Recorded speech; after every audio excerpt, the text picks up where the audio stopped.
While giving routine vaccinations at the clinic, an 8-year-old boy suddenly declared, "I love the sharp game." I paused, a smile on my face. "The sharp game," I repeated, genuinely intrigued by his unusual phrase. It was a surprising and charming moment. Some moments burn into your memory forever. For me, it was the day an innocent 8-year-old boy, with a smile on his face, pointed to the needle marks on his arm and cheerfully explained he was practicing how to inject drugs. My world shattered. It started like any other day in the clinic. Max, an 8-year-old, pointed to tiny fresh marks on his veins. "These are from practicing," he told me, his voice bright and completely steady. He said his stepdad, Killian, claimed to be the best at finding the blue lines. Blue lines? I managed to keep my voice even, though my stomach was already clenching. He meant veins. He then proceeded to demonstrate on his own arm. "First you tie the rubber band thing really tight. Then you tap tap tap until they pop up. Then you push the needle in at an angle. Not too deep or you'll go right through." My hands were still, hovering over the vaccine vial. Max continued, completely unfazed. "Killian's medicine comes in little bags. You have to cook it in a spoon first. Then you suck it up in the needle and push it in real slow so it doesn't hurt." I could barely get the words out.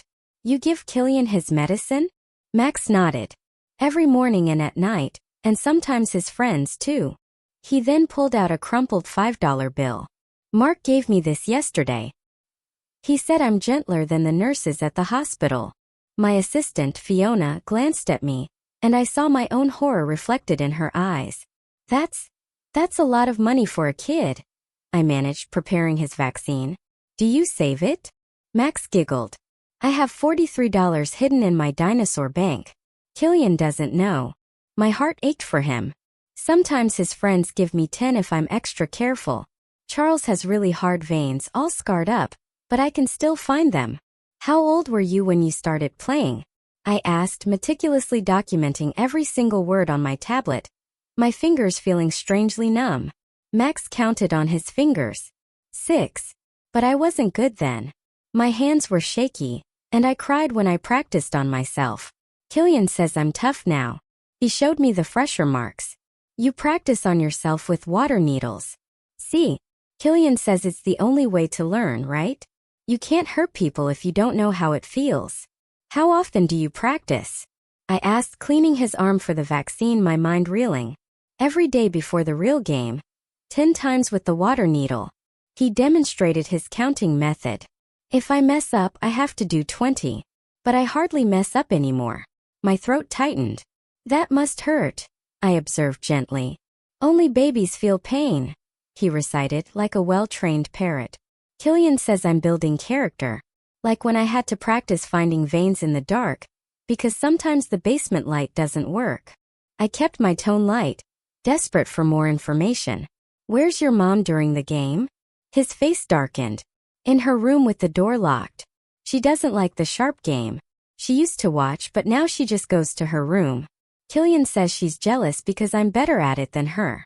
"Does anyone else play?" I asked. Max's voice dropped to a near whisper. "Samantha used to. She's my stepsister. But she kept missing the veins and making Killian's friends mad.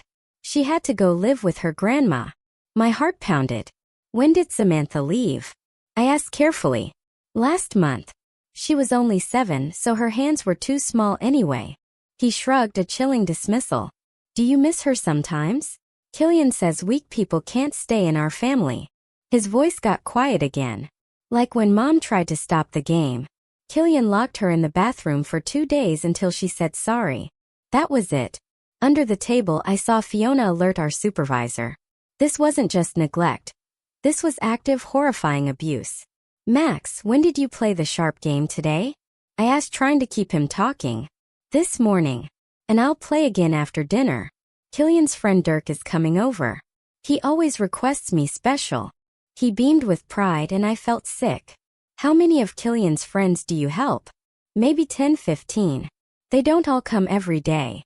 He started counting on his fingers again. "I don't know their names. They just come to the basement door." "The basement door?" I repeated, barely able to process it. "We have a special entrance so they don't have to come through the house." Killian installed it himself. He's smart like that. What happens if you don't want to play? The question utterly confused him.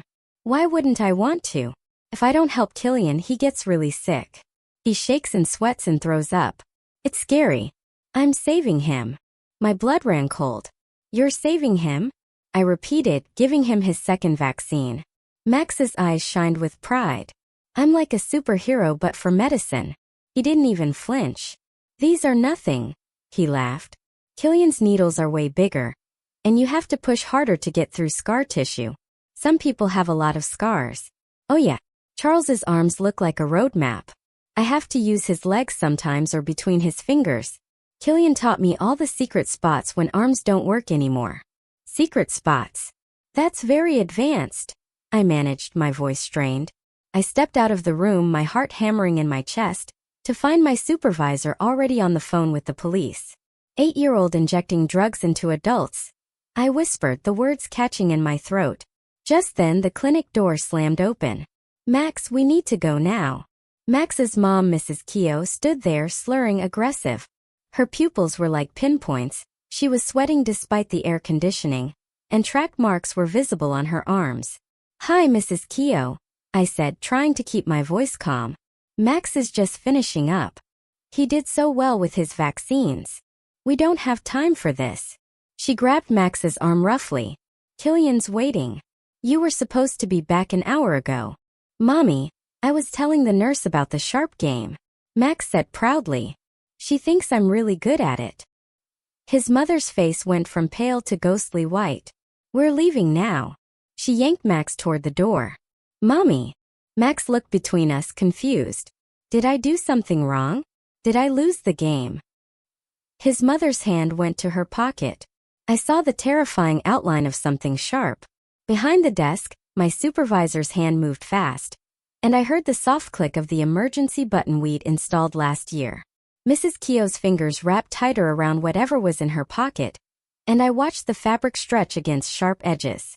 The security alert would bring help, but that was still minutes away. I kept my hands visible and stepped slightly to my left, putting myself between them and the exam room door. Mrs. Keogh, Max did amazing with his vaccines today, I said, my voice steady, my eyes glued to her hand. Behind me, I heard Fiona quietly sliding the sharps container off the counter and into the locked cabinet. She moved the scissors from the supply tray too, her movements slow and careful. Mrs. Keogh yanked Max's arm harder, and he stumbled against her leg. Mommy, why are you mad? Max's voice cracked, his eyes darting between us. I was just telling the nurse how good I am at helping Killian. His mother's face went from white to gray, and she started backing toward the door, dragging Max with her. I shifted my weight and took another step, blocking their path without making it obvious. My heart was pounding so hard I could feel it in my throat, but I kept my face calm. The hallway door opened and I saw our security guard peek in, then retreat when he saw the situation. He'd be calling 911 now. Standard protocol. Mrs. Keogh must have noticed my movement because she pulled the object halfway out of her pocket. I could see the glinting metal edge of what looked horrifyingly like a box cutter. We're leaving, she said, her voice shaking now. Max started crying, real tears, not the brave face he'd been wearing. Did I do something bad? Did I lose the game? His mother's hand trembled, and for a second I thought she might drop the box cutter. Just then the clinic's front door chimed, and I heard heavy footsteps. The first officer appeared in the doorway, his hand resting on his belt, but not on his weapon. He was older, maybe 50, with gray hair and the kind of calm that comes from years of these situations. Ma'am, I'm Officer Brennan, he said quietly. Everything's going to be okay. Why don't you come talk to me for a minute? His partner appeared behind him, younger and watching the box cutter carefully. Mrs. Keogh's grip on Max loosened slightly, but her other hand stayed clenched in her pocket. You don't understand, she said, her voice breaking. They'll kill us. If I don't bring him back, Killian will. She stopped and looked down at Max. The officer took a small step forward. Let's talk about it outside. Your son can stay here where it's safe. Something in his voice must have reached her because she let go of Max's arm completely. He stood there confused, looking between his mom and me. Fiona moved quietly from behind the counter, and put her hand gently on Max's shoulder. "Hey buddy, want to come see our break room? We have juice boxes." Max looked at his mom for permission, but she wasn't looking at him anymore. She was staring at the officer with tears running down her face. "Come on," Fiona said softly, guiding Max toward the back hallway. He went with her but kept looking back at his mom. I stayed where I was, not wanting to make any sudden movements while she still had that box cutter. The second officer had moved around to the side, positioning himself where he could act if needed. "Ma'am, I need you to take your hand out of your pocket," Officer Brennan said. Nice and slow. Mrs. Keogh's whole body was shaking now. She pulled her hand out slowly, and the box cutter clattered to the floor.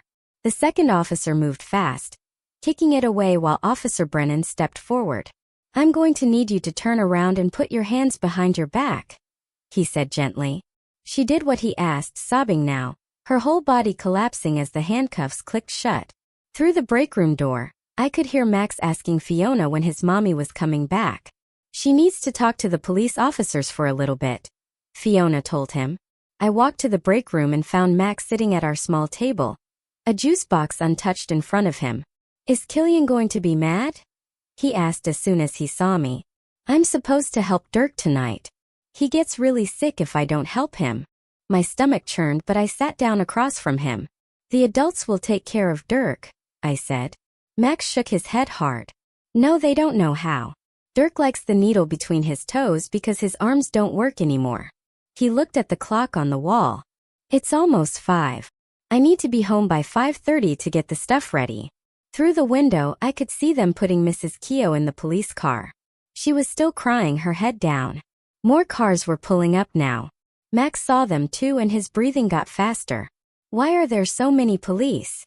He grabbed my hand suddenly. "Did I tell you something bad about the sharp game? Am I in trouble?" Before I could answer, a man in a gray suit walked in. "I'm Detective Heath MacDonald," he said, showing his badge. "I need you to write down everything Max told you about the injections, word for word if you can remember." My hand shook as I pulled out my tablet and started typing. I included everything from Max counting his injection money to the practice marks on his arms. The detective read over my shoulder, his face getting harder with each detail. Through the door, I saw a woman with a CPS badge talking to Officer Brennan. After 20 minutes of typing, she came in. "I'm Mara Fraser from Child Protective Services," she said, her voice kind but urgent. She read my notes on the tablet, her jaw tightening as she scrolled through Max's descriptions of finding veins and scar tissue. "I need to talk to Max," she said, then looked at me. "Would you mind staying? He might feel safer with a familiar face." I nodded and pulled a chair closer to the table while Mara sat down across from Max. She asked him about the sharp game in a gentle voice that somehow made the whole thing feel less scary. Max brightened up and started telling her about how Killian taught him everything step by step. First, he practiced on oranges for weeks, pushing water through the peel until he could do it without making the orange leak. Then Killian gave him special practice needles with salt water to use on himself. Max rolled up his sleeve to show Mara the newer marks, pointing to each one like they were badges he'd earned. He explained how he had to practice finding his own veins every morning before breakfast, 10 times minimum. Mara kept her face calm, but I saw her hands shake slightly as she took photos of his arms with her tablet. Max was still talking about how good he'd gotten when Detective MacDonald knocked on the door frame. He motioned for me to step out for a second while Mara kept Max distracted with questions about his favorite dinosaurs. The detective told me they had officers at Max's house right now with a search warrant. They'd already found the basement entrance Max described, exactly where he said it would be. The whole basement was set up like some kind of sick operation center with medical supplies stolen from hospitals. They were photographing everything before Killian got home from work. I went back inside where Mara was explaining to Max that he'd be staying somewhere special tonight, somewhere safe. Max's face went white and he started breathing fast, asking who would give Killian his medicine if he wasn't there. He said Killian would get really sick without it, that he'd shake and throw up and maybe even die. Mara held his hand and promised him that grown-ups would make sure Killian got what he needed. Max kept shaking his head, insisting nobody else knew how to do it right, that Dirk liked the needle between his toes, and Charles needed his legs now. It took 20 minutes to calm him down enough to stop hyperventilating. Detective McDonald came back and pulled me aside again while Mara colored dinosaurs with Max. He'd been talking to the neighbors, and 3 different families had noticed people coming and going from that basement door at all hours. One neighbor admitted he'd seen it happening for over a year, but thought Killian was just fixing cars down there since he worked as a mechanic. Nobody wanted to be the person who called the cops on their neighbor for nothing. Another neighbor said she'd seen Max going down there with a small black bag every morning before school, but figured it was just tools or something. The forensic nurse arrived around 6 o'clock that evening, a woman with gray hair, who introduced herself quietly. She needed to document all of Max's injuries for evidence, and asked if I could stay with him during the exam.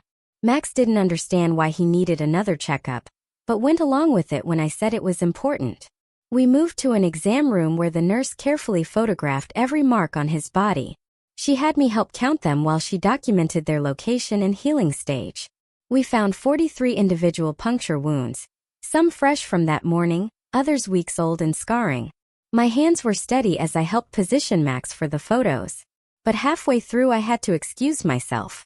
I made it to the bathroom before I started crying, thinking about this little boy being used as a tool for adults to get high. When I came back, Max was telling the nurse about how some marks were from missing when he was learning. She stayed professional, but I could see the horror in her eyes. After the exam, Detective McDonald sat down with me in the hallway. His team had found everything at the house: drug paraphernalia, digital scales, empty medical supply boxes. The worst part was a notebook they found in Max's dinosaur-themed bedroom.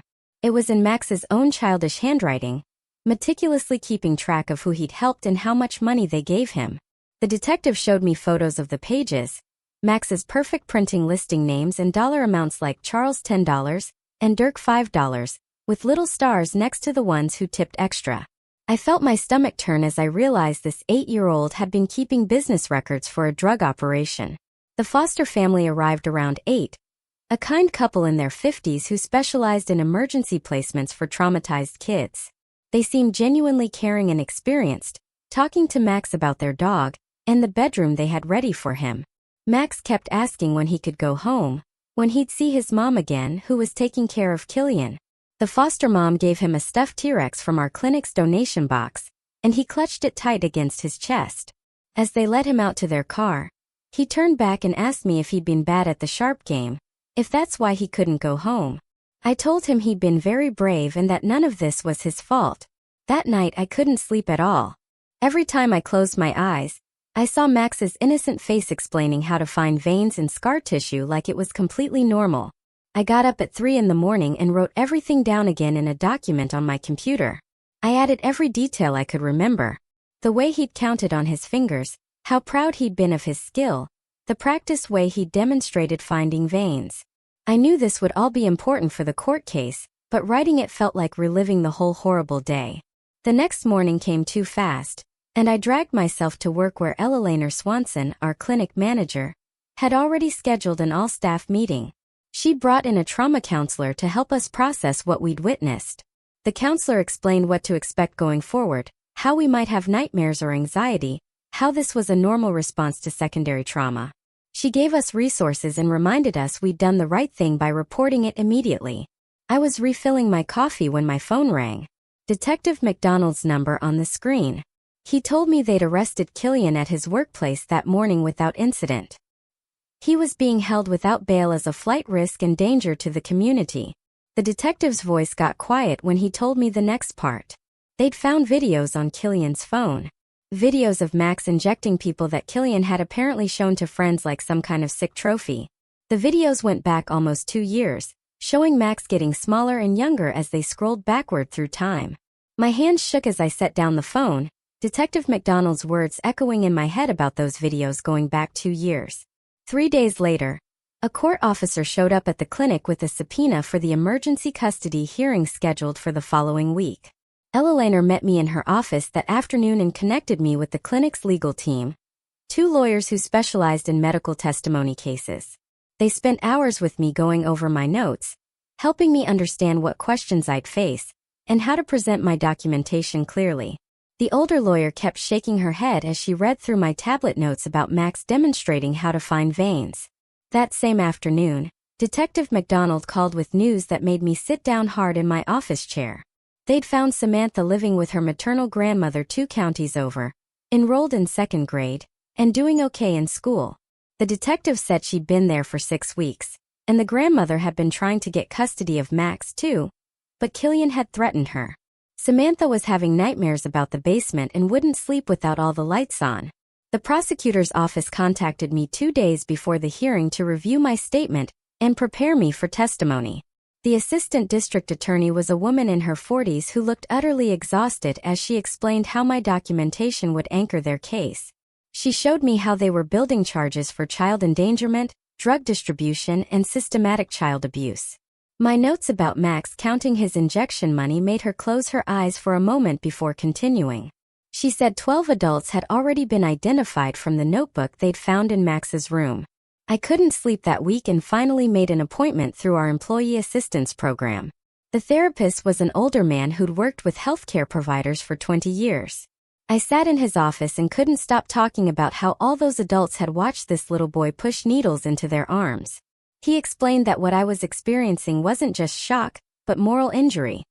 The deep wound that comes from witnessing something that violates every principle you hold.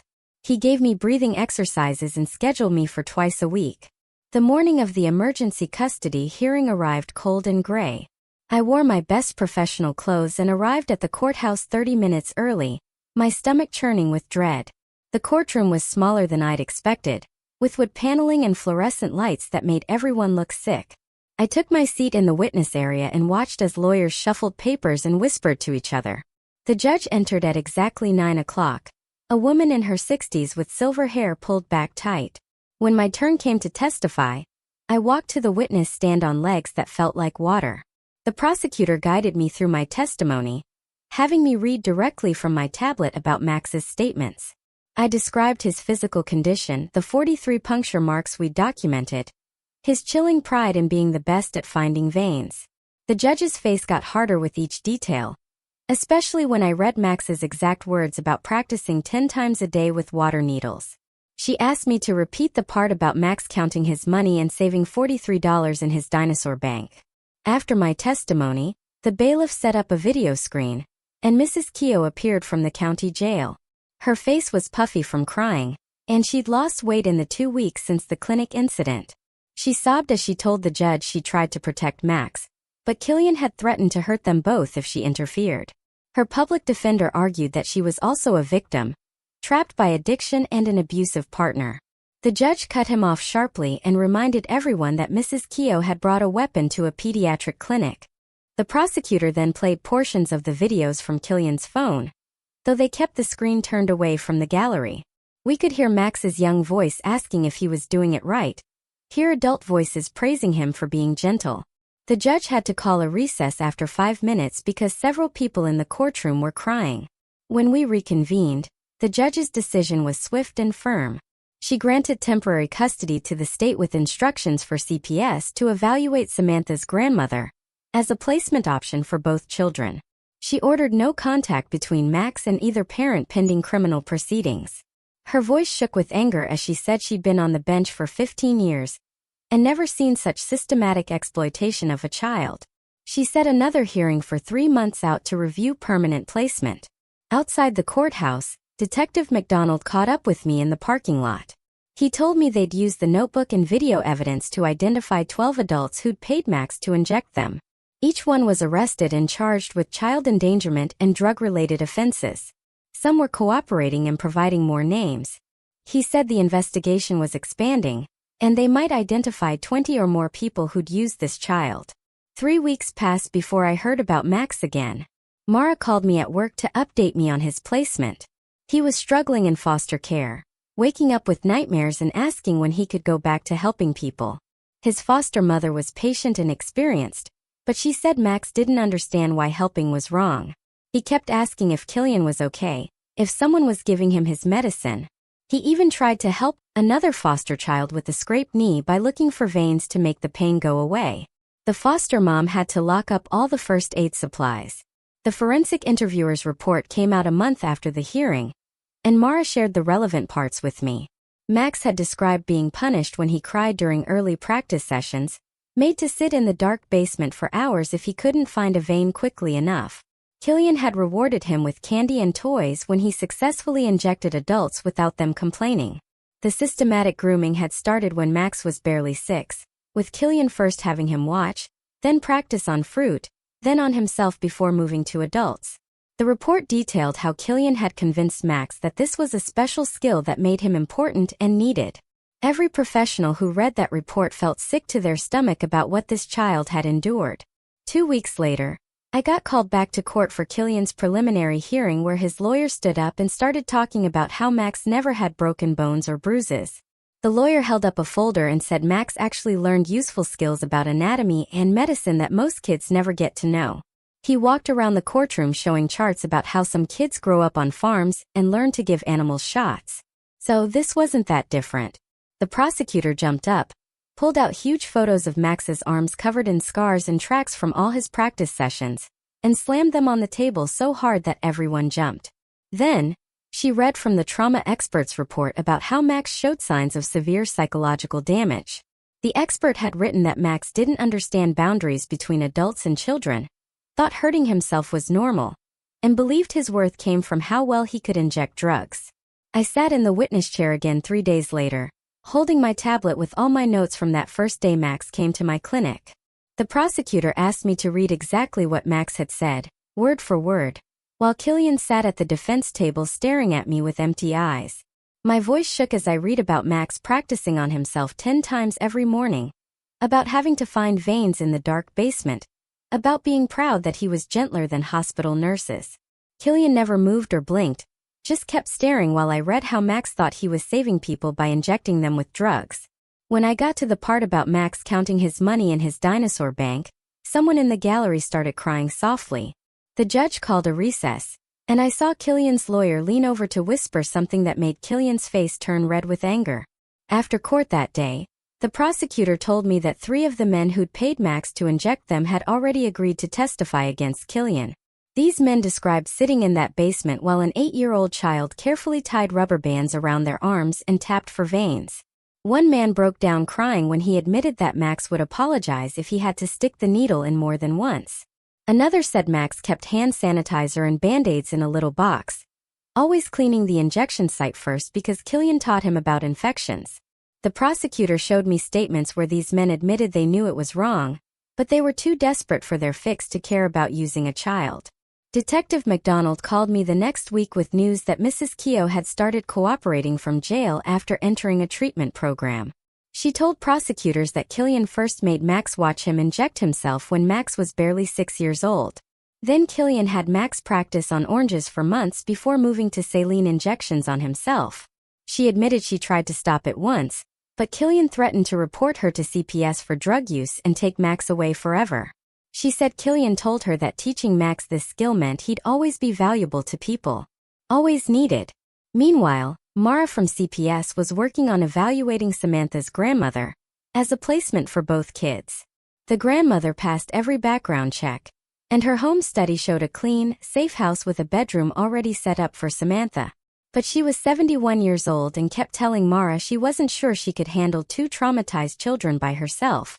CPS promised to arrange home health aides, therapy, transportation, respite care, and weekly case management if she'd take Max too. The grandmother cried when she saw the photos of Max's scarred arms and said she'd failed to protect both her grandchildren. A child psychologist spent 3 sessions evaluating Max and his foster placement, and her report made everyone who read it angry all over again. She wrote that Max showed remarkable resilience despite complex trauma, but he'd need years of intensive therapy to understand what happened to him. Max had told her he missed helping people and didn't understand why everyone was upset about the sharp game when he was so good at it. The psychologist said Max genuinely believed he had a special talent that made him important and couldn't grasp that adults had exploited him. She recommended play therapy, trauma-focused cognitive behavioral therapy, and careful monitoring for self-harm behavior since Max still thought hurting himself was normal practice. Then Detective McDonald called with terrible news that one of the men who'd used Max had overdosed and died before the trial. This man left behind a wife and 2 teenage kids who had no idea about his addiction until police showed up at their door. The widow called the prosecutor's office sobbing, saying she wanted to help put Killian away forever, because her husband might still be alive if he hadn't had easy access to drugs through a child. Max had started specialized therapy by then, meeting twice a week with a therapist who used toys and games to teach him about boundaries. The therapist had Max practice saying no to dolls and action figures who asked him to do unsafe things. Progress was slow because Max kept insisting the dolls needed their medicine, and it was mean not to help them. But after 6 sessions, Max finally made one doll tell another doll that kids shouldn't touch sharp things, which the therapist called a breakthrough. The grand jury met on a Thursday and took only 2 hours to indict Killian on 37 counts. The charges included child abuse, child endangerment, drug distribution, contributing to the delinquency of a minor, and conspiracy charges for running the basement operation. If convicted on all counts, Killian faced life in prison without parole, which felt like justice, but didn't fix what he'd done to Max. For months after that day in my clinic, I got a call from Mara saying Samantha's grandmother had finally agreed to take Max too. The reunion happened at the CPS office with therapists and caseworkers present to help manage everyone's emotions. Samantha ran to Max and hugged him so tight that he started crying, and she kept saying she was sorry over and over. She told him she tried to tell her teacher about the sharp game, but nobody believed her because it sounded too crazy. Max just held on to his sister and asked if she still had the stuffed rabbit he'd given her for her birthday. And when she nodded, he smiled for the first time in weeks. The support group met every Tuesday night in the hospital basement, and I finally made myself go 3 weeks after everything started. 7 other nurses and doctors sat in the circle, all of us carrying that same look in our eyes from seeing kids hurt in ways that broke something inside us. We went around sharing our stories, and when I told them about Max and the sharp game, about an 8-year-old keeping drug transaction records in his dinosaur handwriting, the room went completely silent. One nurse reached over and squeezed my hand while another started crying because she'd seen something similar last year. But nobody believed her report. The therapist leading the group talked about how witnessing child abuse creates its own kind of trauma in caregivers. How we carry these stories in our bodies and need to process them, or they eat us alive. Meanwhile, Mara called me with updates about Max's therapy team, putting together a transition plan for him to eventually live with his grandmother. They started with supervised visits at the CPS office where Max could see Samantha for an hour while social workers watched how they interacted together. The therapist said Max kept asking when he could go back to helping people and didn't understand why everyone was so upset about something he was really good at.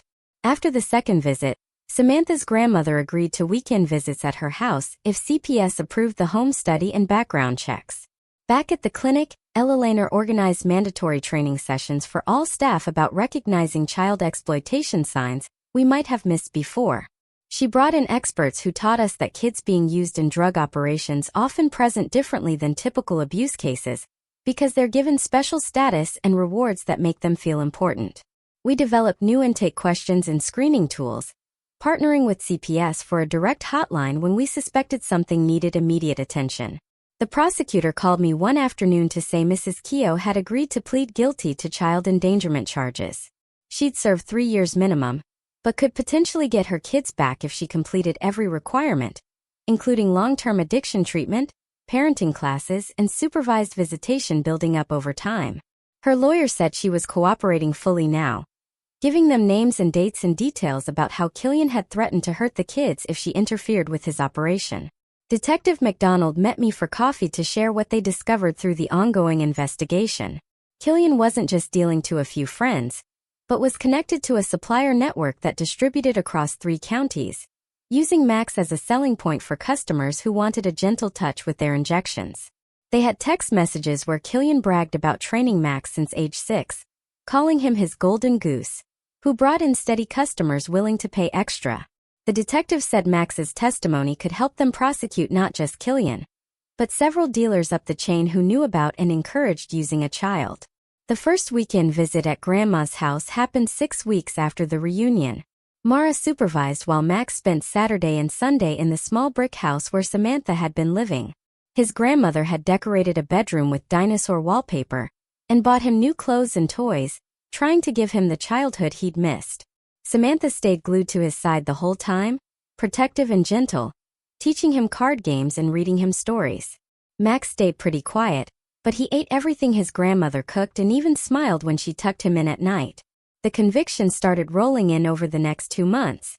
6 of Killian's customers who'd paid Max to inject them took plea deals or went to trial, receiving sentences from probation with mandatory treatment to 5 years in prison, depending on their records and cooperation. Each guilty verdict felt like justice for Max, even though he had no idea these trials were happening. His therapist said knowing about the legal proceedings would confuse him, since he still sometimes thought he'd done something wrong by being too good at finding veins. During a therapy session 8 weeks into foster care, Max was playing with action figures when he accidentally called his foster mommy while asking for juice. He immediately froze and started apologizing, saying he knew she wasn't his real mom and he didn't mean to mess up. She knelt down and told him he could call her whatever felt comfortable, that there were no wrong words in their house, and that she was honored he felt safe enough to use that word. The prosecutor spent months building Killian's case, gathering every piece of evidence from the basement set up to the videos on his phone to the detailed records Max had kept. She interviewed dozens of witnesses, including neighbors who'd seen men coming to the basement door at all hours, and the school counselor who'd noticed Max falling asleep in class from staying up late for medicine time. They documented the 43 injection marks on Max's arms, the scarring from repeated practice, and had experts testify about the psychological manipulation involved in making a child believe they were helping by injecting drugs. The goal was life without parole to guarantee Killian never got near another child. Max's grandmother enrolled him at a new elementary school across town where nobody knew his story, giving him a fresh start for 3rd grade. She met privately with the principal to explain Max's background and special needs, and they assigned him to Mrs. Zacasta, who had extra training in trauma-informed teaching and would watch for any signs of struggle without singling him out. 3 weeks later, the therapist showed me a drawing Max had made during their session. He'd drawn himself with a cape and mask fighting these dark blob creatures he called medicine monsters. The therapist explained this was actually huge progress because Max was starting to see himself differently. Instead of being the helper who saved people, he was becoming the hero who fought against bad things. She pointed to how he'd drawn the monsters with needles for teeth and rubber bands for arms. Max had told her the superhero version of himself was stronger than the monsters now. Meanwhile, the prosecutor called to tell me Killian's trial would start next month with opening statements scheduled for the first Monday. She warned me I'd need to testify, and that the defense would probably try to make me look incompetent or suggest I'd misunderstood what Max said. I spent hours reviewing my notes from that day, making sure every detail was clear and accurate. The local news picked up the story when the trial started, but they kept Max's identity protected, just calling him an 8-year-old victim. People in town were shocked when they heard about a child being forced to inject drugs into adults in exchange for money. The reporter interviewed neighbors who said they'd noticed men coming and going, but never imagined what was really happening. On the second day of trial, I took the stand, and the prosecutor walked me through my notes step by step. The defense attorney tried to suggest I'd led Max to say certain things or that I'd misinterpreted innocent medical play, but my documentation was too detailed, and the jury members looked sick as I read Max's exact words about finding veins and scar tissue. One juror actually covered her mouth when I described the 43 injection marks we'd found on Max's arms. The defense tried to argue that Max had never been physically harmed and was actually learning valuable skills. The judge had to call for order when people in the gallery started making angry noises at that claim. That same week, Max's teacher called his grandmother to report something wonderful had happened at the school. Max had made a friend named Tyler who liked dinosaurs too, and they'd spent recess together every day. He'd also completed all his homework without being reminded, and even volunteered to read aloud during story time. The teacher said he was clearly bright, but about a year behind academically, which they were addressing with extra reading support. She mentioned Max seemed more relaxed and was starting to smile more often. The jury only took 3 hours to deliberate before returning to the courtroom with their verdict. They found Killian guilty on all 37 counts, including child abuse, endangerment, and drug distribution. He sat there showing no emotion at all while the verdict was read, just staring straight ahead. I felt this huge weight lift off my chest, knowing he'd never be able to hurt another child. 2 weeks later, we all gathered for the sentencing hearing where the judge would decide Killian's punishment. The judge called his exploitation of Max one of the worst cases of child abuse she'd seen in 20 years on the bench. She sentenced him to 40 years to life, meaning he'd be at least 70 before even being eligible for parole. Max's grandmother cried with relief in the gallery and grabbed my hand to squeeze it. The paperwork for Max to move in permanently with his grandmother went through the following week. CPS would monitor for a year, but everyone agreed this was the best placement for both children. Max and Samantha would share a room, and his grandmother had already enrolled them in activities like swimming and art class. The social worker said the siblings were already helping each other heal, just by being together again. A month later, the therapist told me Mrs. Keogh had written a letter to Max from prison where she was serving her 3-year sentence. The therapist read it first and decided not to share it with Max yet because he wasn't ready. Mrs. Keogh was making progress in her treatment program, but still had a long way to go. The letter was full of apologies, but also excuses that would only confuse Max at this stage of his recovery. 6 months after that terrible day in my clinic, Max told his therapist something that made her call me immediately. He'd announced he didn't want to be a doctor anymore because doctors used needles, and he was done with needles forever. Instead, he wanted to be a teacher like Mrs. Zacasta, because she helped kids learn new things without hurting them. This was the first time he'd expressed any dreams about his future that didn't involve medical stuff. The therapist said it showed he was starting to imagine a life beyond what Killian had programmed into him. A week after that milestone, our clinic received a card in the mail from Max's grandmother. Inside was a thank you note and a photo of Max and Samantha at a park on the swings. Max looked completely different from the hollow-eyed child who'd shown me his injection marks 6 months ago. He'd gained weight, his cheeks had color, and he was actually laughing in the photo. His grandmother wrote that both kids were doing well, and that Max had just gotten his first A on a spelling test. She thanked me for saving her grandson's life by listening to him that day. 3 weeks after getting the card, Detective McDonald called me at work with news that made me sit down hard in my office chair. The investigation into Killian's operation had blown wide open, and they'd arrested 20 more people connected to the network. He explained that Max's case had given them the evidence they needed to take down a drug ring that had been operating for years across 3 counties. The notebook Max kept with all those names and dollar amounts had led them to dealers they'd been trying to catch for months. Every one of those arrests meant other kids wouldn't go through what Max did. I hung up, feeling like maybe something good had come from all that horror. A month later, Max's teacher called the clinic to give us an update since she knew we'd been involved in the case. She said Max was catching up fast in reading and math even though he'd missed so much school before. He'd made 2 friends in his class who didn't know anything about his past and just liked him for who he was. The nightmares that used to wake him up screaming every night had gone down to maybe once a week. She mentioned he still went to therapy twice a week, but was making real progress according to his therapist.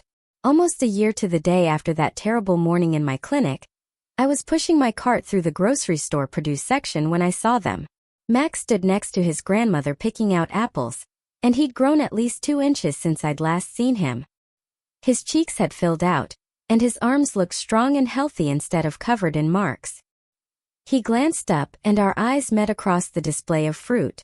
For a second we just looked at each other. Then he gave me this small shy wave. I waved back and we both knew without saying anything that we shared something nobody else in that store could understand. His grandmother noticed our exchange and walked over to me while Max stayed by the apples. She touched my arm gently and told me Max was doing really well in school now. He'd just joined the junior soccer league and loved running around with the other kids, even though he wasn't very good yet. She said he still had hard days where memories would hit him out of nowhere. But those days were getting fewer and farther between. I told her I was glad to hear it and watched them finish their shopping together like any normal family. 6 months after that encounter, I got a call from the social worker handling the case with an update that surprised me.